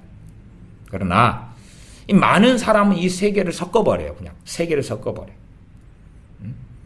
지금 우리가 주님 재림하시기 전에 우리가 먼저 죽어서 천국에 들어간다. 그러면 그 천국은 이 요한계시록 21장의 새하늘과 새 땅의 천국이 아닙니다. 그건 새하늘과 새 땅이 이루어진 다음이에요. 다음. 그래서 우리가 천국의 이 모습을 우리가 먼저 지금 죽은 사람들이 먼저 그리스도 안에서 죽은 사람들이 천국에 가 있는데 그 천국보다 더 좋은 게 천년왕국이고요. 그것보다 더 좋은 것이 새하늘과 새 땅에 완성된 하나님의 나라인 천국입니다. 이것도 간략한 이야기로는 못합니다. 예를 들어 제가 요한계시록 6장에 자주 제가 말씀드리는 것이 5번째 인입니다. 계시록 6장의 5번째 인을 보시면 5번째 인에 보면 6장 9절입니다. 6장 9절. 5째 인을 떼실 때에 내가 보니 하나님의 말씀과 저희의 가진 증거를 인하여 죽임을 당한 영혼들이 제단 아래에 있어요. 우리는 천국 들어갔다. 이제 찬양하고 찬송하고 항상 즐겁고 항상 행복하고 항상 기쁘고 막 그러잖아요. 그러나 아니요. 그것은 그 눈에서 눈물을 씻겨주시고 애통하는 것이 고가는 것 아픈 것이 다시 있지 않는다. 그것은 요한계시록 21장 4절입니다. 새 하늘과 새 땅의 천국이고요. 그 다음 여기는 천국인데 일반적으로 파라다이스 낙원이라 그러는 곳입니다. 그래서 한편 강도에게 너가 오늘 나와 함께 낙원에 있으리라 하는 그 파라다이스입니다. 천국은 천국인데 완성되지 않은 천국이에요. 완성됐다 그러면은 우리가 다 부활한 몸을 가지고 새 몸을 가지고 새하늘과 새 땅에 사는 것입니다. 그러나 주님 믿고 주님 재림하시기 전에 먼저 내가 죽으면 몸이 없고 영혼만 있잖아요. 그러나 천국에서 이 상태는 보면 우리가 상상하는 것하고는 아주 다릅니다. 그래서 많은 천국 간증하는 사람들의 것이 거짓말이, 입신 간증이 대부분의 거짓말이. 이건 이 천년 왕국에 대한 구약의 말씀들 또한 이 낙원에 대한 말씀들 그 다음에 새하늘과 새 땅의 천국의 모습 세 가지를 혼합해버린 거예요. 성경은 혼합되어 있지 않습니다. 그러면 이 사람들은 순교자들입니다. 6장 9절에 이 사람들 순교자들입니다. 순교자들은 그래도 전반적으로 평균으로 하면 믿음이 좋습니까? 안 좋습니까? 굉장히 믿음이 좋지요. 믿음이 좋아야지 주님 배신하지 않고 순교할 거 아닙니까? 믿음이 좋아요. 전반적으로 평균치로 따질 때에 믿음이 좋은 사람들이. 근데 천국에서 이들은 6장 10절에 뭐 하냐 그러면 기도합니다. 보좌 앞에서 기도합니다. 제단 아래에서 큰 소리로 불러 가로되 거룩하고 참되신 대주제여 땅에 거하는 자들 심판하여 우리 피를 신원하여 신원은 복수입니다. 복수하여 주지 아니하시기를 어느 때까지 하시려나이까. 지금 복수해달라고 기도하고 있는 것입니다. 복수해달라고. 순교당한 사람들 복수해달라고. 새하늘과 새 땅의 천국에는 그것들이 다 씻겨지는 것입니다. 왜? 복수가 끝났어요. 하나님의 보복하시는 신원하시는 일이 다 끝났기 때문에 그렇습니다. 지금의 어떤 인본주의에 빠진 사람들이나 그 이상한 신학에 빠진 사람들은요, 그렇게 생각해야 돼. 이 5번째 인을 뗀 다음에 보이는 이 순교자들이 자기를 죽인 자들의 구원을 위해서 중보기도 하고 있어야 되는 거예요. 그들을 구원해 주시옵소서. 그들도 천국 가야 되잖아요. 그들도 구원받아야 되잖아요. 그런 자들이 있어요. 그런 자들은 주님을 모르는 자들입니다. 이 순교당한 사람들은 천국에서 뭐 하냐 그러면 신원해달라고 복수해달라고 구하고 있습니다. 구하고 있어요. 근데 11절에 가면 가라사대 저희에게 흰 두루마기를 주시면서 아직 잠시 동안 쉬어라 그래요. 쉬어라 그래요. 거기서 쉬고 있어요. 언제까지요? 하나님의 이 7년 대환란을 통한 복수를 이루어 주실 때까지, 하나님의 진노에 보복하시는 걸 이루어 주실 때까지. 그래서 이렇게 천국에 들어갔어도 우리가 생각하는 대부분의 천국은 뭐냐 그러면 1000년 왕국이 지난 다음에 새하늘과 새 땅 가운데 도래하여서 그래서 이루어진 천국을 많은 사람들이 나 입신해서 보았다, 나 죽어서 갔다 그럽니다. 거짓말입니다. 존 비비어 이 목사님 같은 경우도 그 신사도에 사도에 들어가는데 그 양반도 그날이라는 레스큐드 그날이라는 소설을 써가지고 부활은 언제 있냐? 불신자나 신자나 죽자마자 부활이 있다. 그렇게 소설을 썼어요. 거짓말이죠. 성경을 정말 모르는 사람입니다. 물론 뭐 다른 책들도 제가 존 비비어 목사님 다른 책들도 제가 한 10몇 권은 가지고 있는 것 같아요. 근데 그 가운데 상당히 잘 쓰여진 게 있어요. 제가 신사도 운동가든 싫어합니다만은 존 비비어 그러면 잘 썼다 그 말이에요. 그런 부분이 많이 있어요. 그래서 그런 부분까지도 제가 다 폄하하겠다는 건 아닌데 기회가 되면 그런 책들을 가지고도 옳은 거 틀린 거 그것을 논증은 좀 해야 되겠다 싶지만 그럼에도 이 그날이라는 이 사람이 죽은 다음에 벌어지는 일들에 대한 소설을 써가지고 죽자마자 다 부활돼 버려. 그러면 성경을 최소한 요한계시록이나 말세나 종말에 대한 말씀들은 전혀 모른다는 거예요. 고린도전서 15장에 있는 부활도 모른다는 거예요. 그러니까 죽자마자 부활해버려. 그래서 부활해서 지옥에서 고통받고 부활해서 지옥에 고통받는데 귀신들은 몬스터가 돼가지고 막 이제 사람들을 부활한 지옥에 있는 사람들을 막 뜯어먹고 잡아먹는다 그래요. 그렇게 소설 썼어요. 막 소설이다 그러면 면죄부를 받을 수 있을는지 몰라도. 그리고 믿는 사람은 바로 그냥 부활해가지고 이 새하늘과 새 땅 가운데 그래서 믿는 사람 안 믿는 사람도 바로 백보자 심판을 받아버려요. 이게 갑자기 요한계시록 20장으로 가버리는 거죠. 20장 가버려요. 하고 안 믿는 사람은 주님 재림도 안 했는데 백보자 심판 받아버려요. 말하자면 둘째 부활을 해버리는 거죠. 백보자 심판 받아버려요. 아직 주님께서 구름 타고 오시지 않았는데 참 그래서 이상한 책을 썼습니다. 그러지 존 비비어 그런 목사님처럼 유명하다 해서 그래서 바로 그냥 부활 바로 백보자 심판 그렇게 가는 망상은 절대 안 되는 것입니다. 또한 이상한 천국에 대한 환상들을 보고 뭘 하는 사람들이 간증하는 것처럼 그러한 것도 이 천년 왕국 때와 우리가 죽은 다음에 가는 낙원인 천국과 새하늘과 새 땅의 천국 세계를 짬뽕해 놓는 그런 것은 안 되는 거예요. 물론 우리가 죽은 다음에 가는 천국에 대한 모습이 성경에 자세히 나와 있지는 않습니다. 그러나 순교당한 사람들은 지금 보복해달라고 보복해 주시기를 기도합니다. 말하자면 일은 쉬긴 쉬는데 그들에게는 아직 눈에 눈물이 씻겨지지 않았다 그 말이에요. 요한계시 21장 4절로 하면 모든 눈물을 그 눈에서 씻기심에 그랬는데 그것은 아직 일어나지 않았다 그 말이에요. 고통당하고 순교당했는데 그 눈에 눈물이 씻겨지는 것은 새하늘과 새 땅에서 그러하다 그 말이에요. 그 정도는 우리가 알고 있어야 돼요. 그러니까 그렇게 말씀을 염두에 정확하게 두고 계셔야 돼요. 성경을 내용을 두고 가지고 계셔야 돼요. 성경 본문의 내용을. 그러하지 뭐라고 하더라 하는 이상한 해석들, 이상한 주장들에 빠지면 안 되는 거예요. 항상 성경 본문을 염두에 가만히 둬야 돼. 마음에 담아둬야 돼. 그래서 첫째 부활에 대한 말씀이니까 첫째 부활이 있고 둘째 부활은 백보자 심판 때 있다. 첫째 부활에 누가 참여하냐? 계시록 20장 지금 4절, 5절, 6절로 다시 보면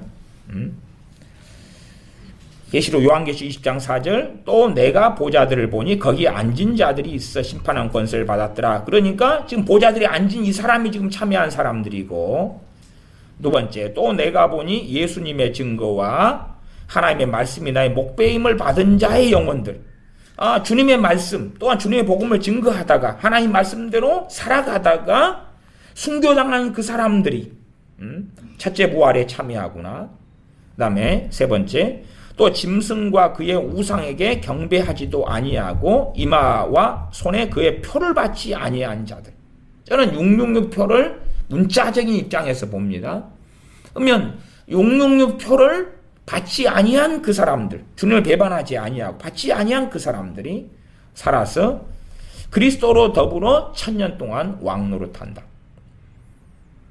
그리고 그 나머지 죽은 자들은 그 1000년이 차기까지 살지 못하더라 그 말이에요. 그래서 주님이 재림할 때에 그를 찌른 자도 볼 것이다 하는 계시록 1장에 구름 타고 오시는 주님의 재림은 지금 아직 언제 일어나느냐 그러면 그 재림은 백보자 심판하실 때 일어나는 둘째 부활 때 일어나는 일이다 그 말. 그러면 대환란 마지막 때에 주님이 재림하시는 것이 있잖아요. 그것이 19장이다 그랬어요. 그리고 19장의 이 재림도 제가 볼 때는 구름 타고 오시는 재림으로 저는 성경적으로 봅니다. 근데 그래서 이것이 상징이 상당히 될 것이다. 그렇게 이제 짧게 말씀드렸고 길게는 나중에 언제 기회가 되면 또 말씀드릴 겁니다. 그럼 이 관련된 말씀들을 좀 더 봐야 되겠습니다. 데살로니가전서 4장입니다. 데살로니가전서 4장 13절부터 18절이죠. 데살로니가전서 4장 13절부터 18절인데 제가 읽어가겠습니다. 형제들아, 자는 자들에 관하여는 너희가 알지 못함을 우리가 원치 아니하노니 이는 소망 없는 다른 이와 같이 슬퍼하지 않게 하려 함이라. 우리가 예수님의 죽었다가 다시 사심을 믿을진대 이와 같이 예수님 안에서 자는 자들도 하나님이 저와 함께 데리고 오시리라. 예수님 안에서 자는 자들입니다. 예수님 안에 자는 자들. 정말로 사람이 죽은 다음에 그 영혼이 자냐? 그건 비유적인 것입니다. 이것도 비유입니다. 상징이고 비유입니다. 천국에서 잠들지 않았죠. 요한계시록 6장에 제가 5째인 때에 그들은 잠들어 있지 않지요. 하나님의 말씀은 너희 일을 너희가 잠시 쉬어라 그러죠. 쉬어라. 본격적으로 이제 하나님을 영화롭게 하는 그 일은 아직 안 하는 거죠. 좀 다릅니다. 양상이. 그러면은 왜 주님께서 공중재림 하실 때에 예수님 안에 자는 자들도 하나님의 저와 함께 데리고 오셔야 되느냐? 그건 부활 때문에 그렇습니다. 부활 때문에. 그래서 무덤 속에 잠자는 자가 주님의 음성을 들어야 되잖아요. 지금 데리고 오시고 하나님께서는 사람을 흙에서 창조하셨습니다. 흙에서 만드시고 생기를 불어 넣으셨죠. 그 생기가 영혼이죠, 영혼. 가장 간단하게 이야기하면. 그래서 그 영혼을 데리고 오시고 이 땅의 흙에서 만드신 게 하나님의 창조 섭리입니다. 또한 첫 아담이 범죄하기 전에는 그 몸은 병들지 않는 몸, 죽지 않는 몸이었습니다. 어디에서 만들었어요? 땅에서 흙에서 만들어가지고.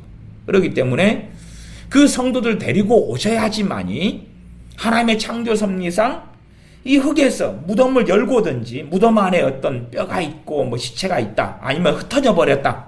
5000년 전에 흩어졌다. 그런 가정에도 이 흙에서 새 몸을 주셔야 됩니다. 그러나 첫 아담이 범죄하기 전에의 그 몸처럼 죽지 않는 몸을 살아있는 생명이 된지라. 그죠? 그 부활체를 가지게 됩니다. 그것을 얻어야 되고 이 첫째 부활에 참여케 해야 되시기 때문에 천국에서 그의 주님 안에서 죽은 자들을 데리고 오시는 겁니다. 그때에 그 죽은 자의, 그리스도 안에 죽은 자의 부활이 있고 이 부활이 첫째 부활이에요. 크게 성경에는 이 첫째 부활의 사건이 이렇게 두 번이 나와 있습니다. 두 번이. 요한계시록 20장에 대환란의 마지막에 있는 첫째 부활, 마지막에 있는 첫째 부활 사건. 그 다음에 이 데살로니가 전서 4장, 또 조금 이따가 보겠습니다만은 고린도전서 15장, 이런 등등에 있는 부활에 대한 말씀이 있습니다. 첫째 부활에 대한 말씀이에요. 첫째 부활에 누가 참여하냐? 첫째 부활에 참여하는 사람들. 주님께서 이 교회를 양과 염소로 나누실 때, 그때에 양으로 판명난 사람들이 첫째 부활에 참여하고 나머지는 대환란에 버려지고 남겨집니다. 또한 주님 안에 잠든 사람들, 성경이 이렇게 말씀하니까 4장 14절, 예수님 안에서 자는 자들도 하나님이 저와 함께 데리고 오시리라. 이들이 첫째 부활에 참여합니다.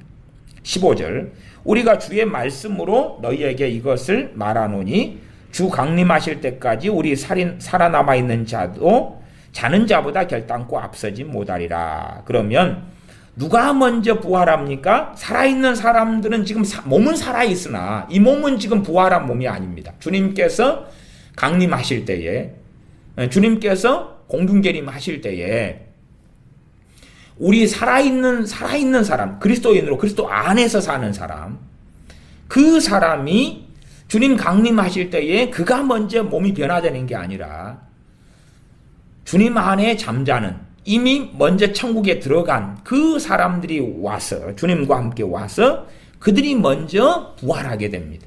그 다음에 우리가 이제 죽지 않을 몸을 입게 되는 것을 부활이라 그럽니다. 그게 첫째 부활입니다. 계속 성경을 읽어갑니다.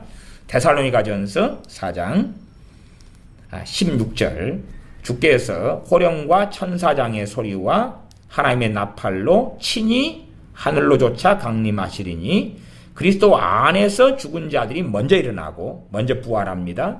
17절, 그 후에 우리 살아남은 자도 저희와 함께 구름 속으로 끌어올려 공중에서 주님을 영접하게 하시리니 그리하여 우리가 항상 주와 함께 있으리라. 그러면 항상 주님과 함께 있다. 천년왕국 때는 주님이 어디 계시죠? 주님이 천년왕국 거기에서 왕으로 통치하십니다.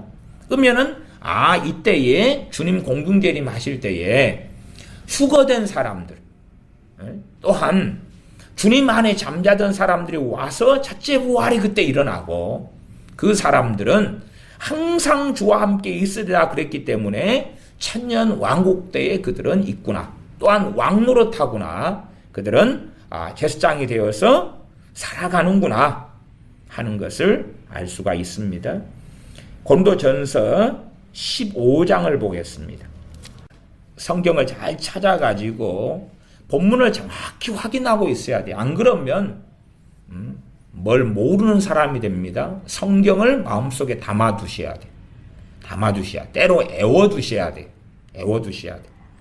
갈수록은 지금보다 더 요한계시록과 종말과 말세에 대한 거짓된 가르침이 앞으로는 훨씬 더 많아질 겁니다. 훨씬 더 강성해질 겁니다. 요한계시록을 통한, 다니엘서를 통한, 또한 말세에 대한 말씀들을 통한 엔타임이다 그래서 잘못 가르치고 해석하는 가르침들이 굉장히 더 많아질 것입니다. 제가 한국 목사님들의 요한계시록에 대한 책을 이리저리 찾아보면 한 300~400권이 넘습니다. 최근에 나온, 몇 년 사이에 나온 책만 해도. 책들을 제가 얼마 안 살폈지만, 그러나 그 요한계시록에 나와 있는 많은 것에 대하여 대다수가 서로 견해가 틀립니다. 서로 견해가 틀려요. 수학적으로 팩토리아를 아시는 분들은 견해가 틀린 양상이 너무 많이 나타나는 걸 아실 거예요. 말하자면 한 100가지 난해 구절이 있다. 그러면 첫 번째 난해 구절은 5가지로 해석되고, 두 번째 난해 구절은 4가지, 세 번째 난해 구절은 3가지, 네 번째는 7가지, 다섯 번째는 2가지, 여섯 번째는 3가지. 그러면은 이게 쭉 곱하는 경우의 수가 나와요. 다시 말하면 거의 다 해석이 일치되는 사람이 거의 한 사람도 찾기가 어렵다 그 말이에요. 왜? 난해 구절이 그렇게 많아요. 계시록의 난해 구절만 해도 가뿐하게 한 중요한 난해 구절만 해도 한 70가지 됩니다. 70가지. 거기에 이제 자질구레한 거 따지면은 한 100몇십 가지로 증가합니다. 그러면 그 70가지에 대한 것만 해도 경우의 수가 다 달라요. 그걸 곱하기 해야지만이 몇 종류가 튀어나오냐 하는 게 나오게 됩니다. 그러니 이건 보통 근데 갈수록 그것보다 더 심화된 미혹이 많아질 거라 그 말입니다. 고린도전서 15장이었습니다. 15장인데 15장에는 전반적으로 주님의 부활, 또 죽은 사람의 부활에 대한 말씀이 있습니다. 부활에 대해서 얼마나 중요한가 쭉 나와 있다가, 구체적으로 이제 죽은 자의 부활에 대해서는 15장 20절부터로 넘어서 보겠습니다. 15장 20절에 그러나 이제 그리스도께서 죽은 자 가운데서 다시 살아 잠자는 자들의 첫 열매가 되셨도다. 사망이 사람으로 말미암았으니 죽은 자의 부활도 사람으로 말미암는도다. 아담 안에서 모든 사람이 죽은 것 같이 그리스도 안에서 모든 사람이 삶을 얻으리라. 그리스도 안에서 부활한다 그 말입니다. 부활의 순서가 나옵니다. 23절. 그러나 각각 자기 차례대로 되리니 먼저는 첫 열매인 그리스도요, 다음에는 그리스도 강림하실 때 그에게 붙은 자요. 주님 강림하실 때 그에게 붙은 자, 그 말은 그를 따르는 사람들이다, 이렇게 이해하시면 좋습니다. 그 다음 24절에 그 후에는 나중이다. 그 후에는 나중이다. 요한일서 3장 2절 3절. 요한일서 3장 2절 3절을 제가 읽어보겠습니다. 사랑하는 자들아, 우리가 지금은 하나님의 자녀라. 장래에 어떻게 될 것은 아직 나타나지 아니하였으나 그가 나타내심이 되면, 그가 나타내심이 되면은 뭐죠? 주님의 부활, 재림이죠? 주님의 재림. 그가 나타내심이 되면, 주님이 나타나시는 거예요. 주님이 강림하시는 것, 주님의 재림입니다. 그가 나타나심이 되면 우리가 그와 같을 줄을 아는 것은 그의 계신 그대로 볼 것을 인함이니 오직 주를 향하여 이 소망을 가진 자마다 그의 깨끗하심과 같이 자기를 깨끗하게 하느니라. 주님께서 나타나실 때에 우리가 그와 같을 줄을 안다. 그러면 우리 몸이 부활하는 거죠. 주님의 몸같이 썩지 않는 몸, 죽지 않는 몸을 가지게 되는 것이고, 나아가서는 고린도전서 13장처럼 거울을 보는 것처럼 지금은 희미하지만 나중에는 얼굴과 얼굴을 대하여 보면서 주님을 이제는 알게 되는 일이 벌어진다. 주님을 향하여 이 소망을 가진 자, 어떤 소망입니까? 그의 나타나시는 소망이죠. 주님의 재림의 소망입니다. 재림의 소망. 많은 사람이 주님의 재림을 사모하고 기다린다 그럽니다. 그러면서도 놀라운 것은요, 환난 통과서를 나는 믿는다, 그런 사람들이 있어요. 환난 통과서를 믿는다. 그러면 주님의 재림을 기다리는 건 결국은 재림 전에 대환란이 있다면 대환란을 먼저 기다리는 것이 되는 거예요. 대환란을 기다리는 거예요.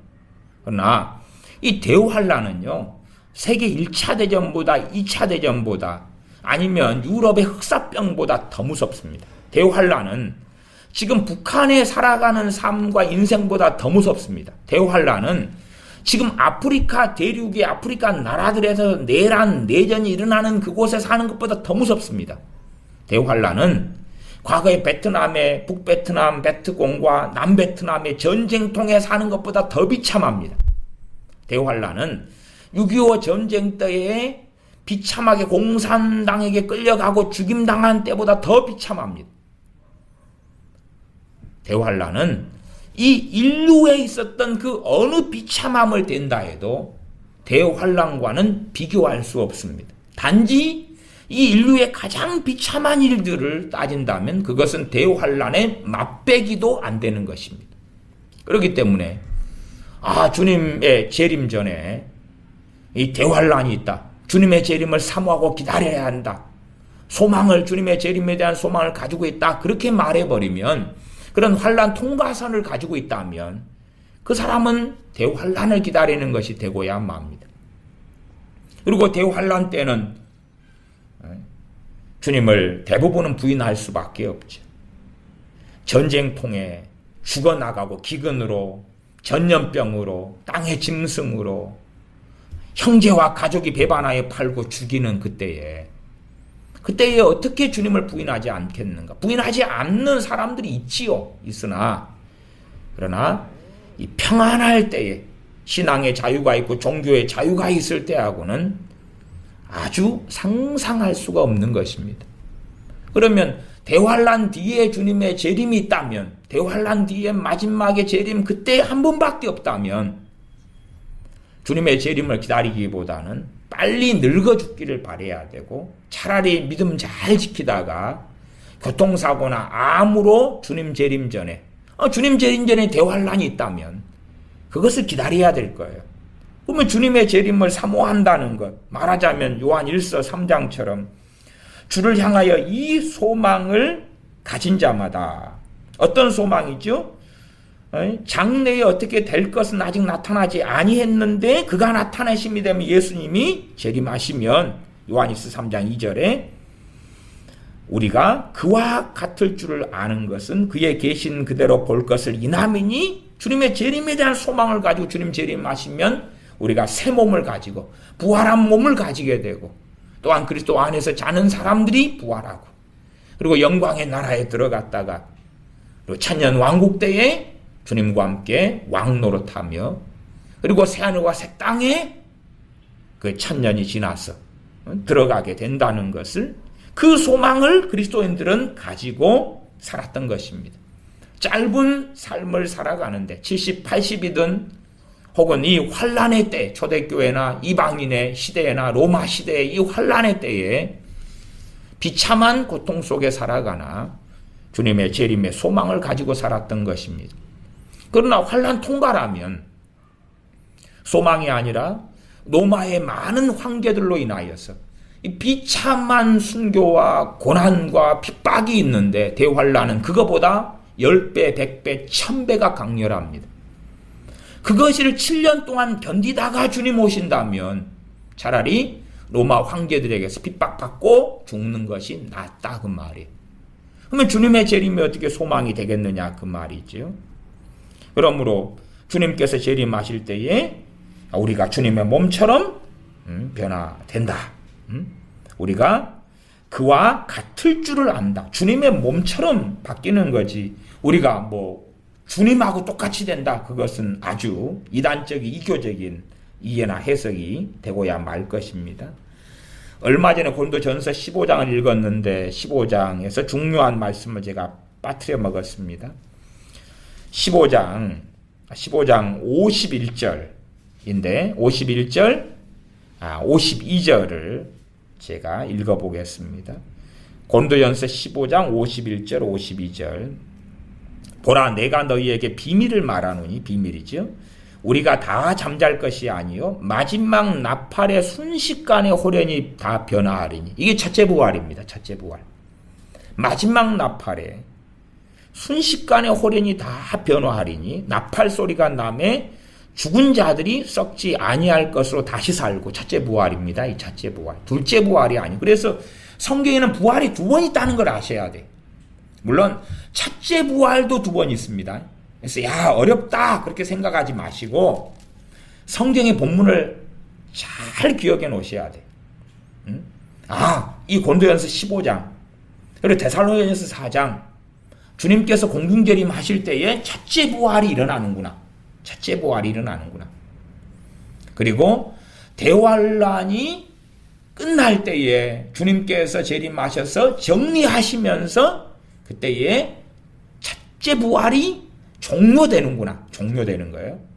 첫째 부활이 크게는 성경에 두 번, 주님께서 공중재림 하실 때에 부활에 참여하고요. 죽은 자도 그리스도 안에 죽은 자와 또한 주님 앞에서 참으로 주님을 사랑하며 그리스도 안에서 사는 사람들, 그리스도 안에 사는 사람들이 부활에 참여합니다. 이 살아있는 상태에서 이제는 썩지 아니할 것으로 다시 삽니다.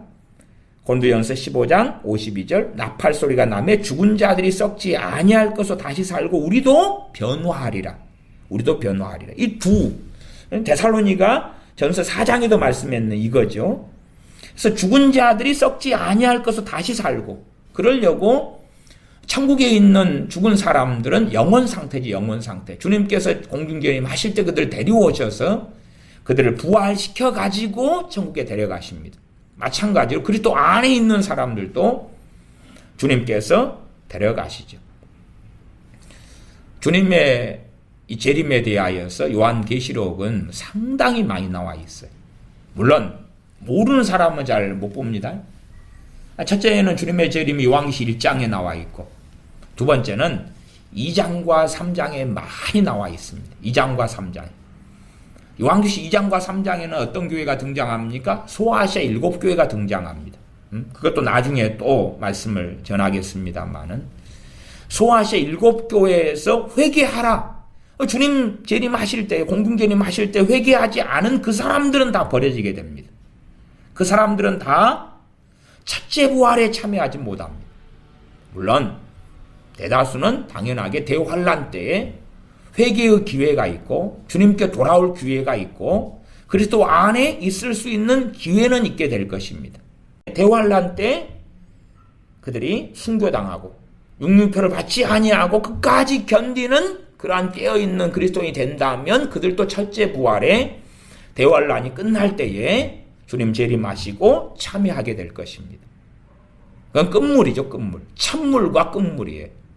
그래서 성경의 이 첫째 부활의 사건은 크게는 몇 성경의 본문에 나와 있지만 그게 두 번이죠. 주님의 공중재림 하실 때에 첫 번째 부활이 일어나고 그 다음에 대환란 마지막 때 끝까지 견딘 자들과 짐승의 표를 거부하고 순교당하고 죽임당하고 주님의 증거, 예수님의 증거와 또한 하나님의 말씀 때문에 죽임당하고 이런 사람들이 첫째 부활에 참여해서 첫째 부활에 참여한 이 사람들이 천년 왕국에서 제사장이 되고 주님의 제사장, 하나님과 그리스도의 제사장이 되어서 왕노릇하고 통치하고 그럴 거라고 성경은 말씀합니다.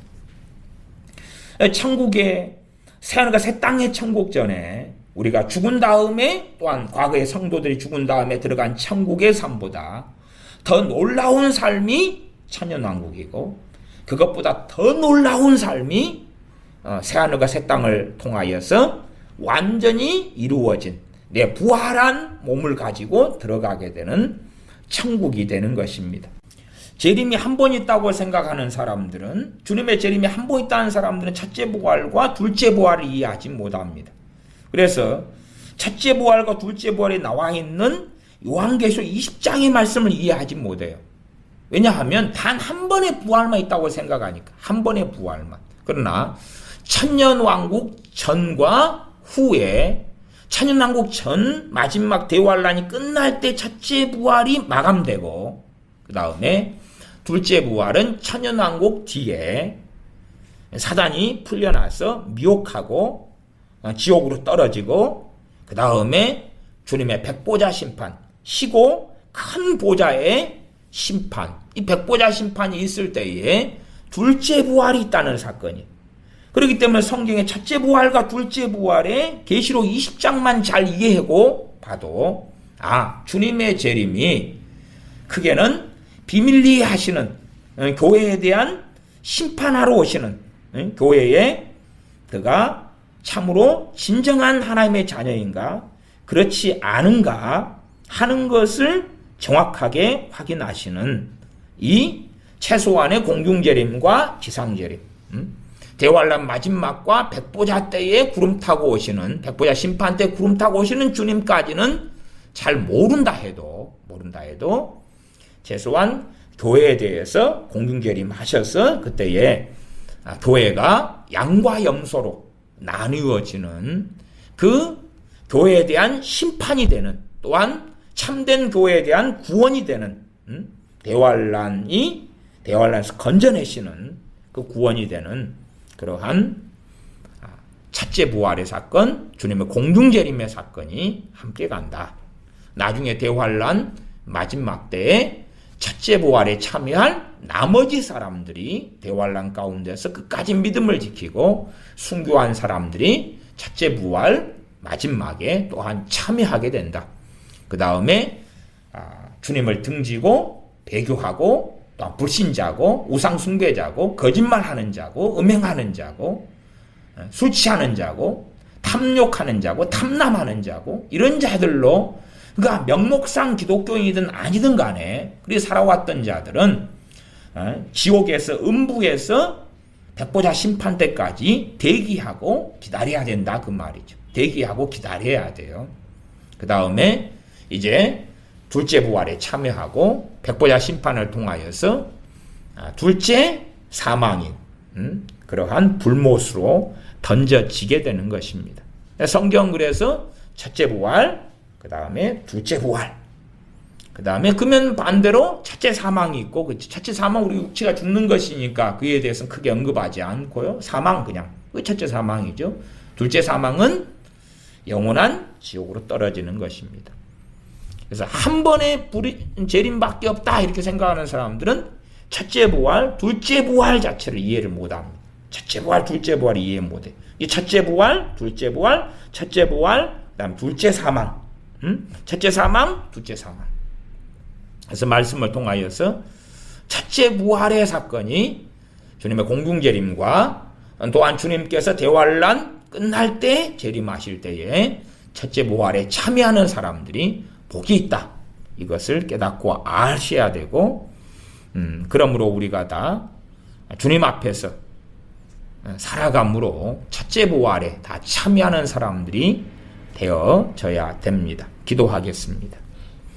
아버지 하나님, 우리가 세속화 속에, 세상을 사랑함 속에, 정욕 속에 살아감보다 주님을 사랑하며 찬양하며 순종하며 말씀대로 살아가며 하나님을 영화롭게 하며 우리 각자에게 주신 자기 십자가를 지고 어린 양이 어디로 인도하든지 따라가는 그 사람으로 살다가 주님께서 오실 때에 첫째 부활에 참여하는 사람들이 되도록 우리에게 성령님을 충만히 부어주시옵소서. 우리 주 예수님의 이름으로 기도하옵나이다. 아멘.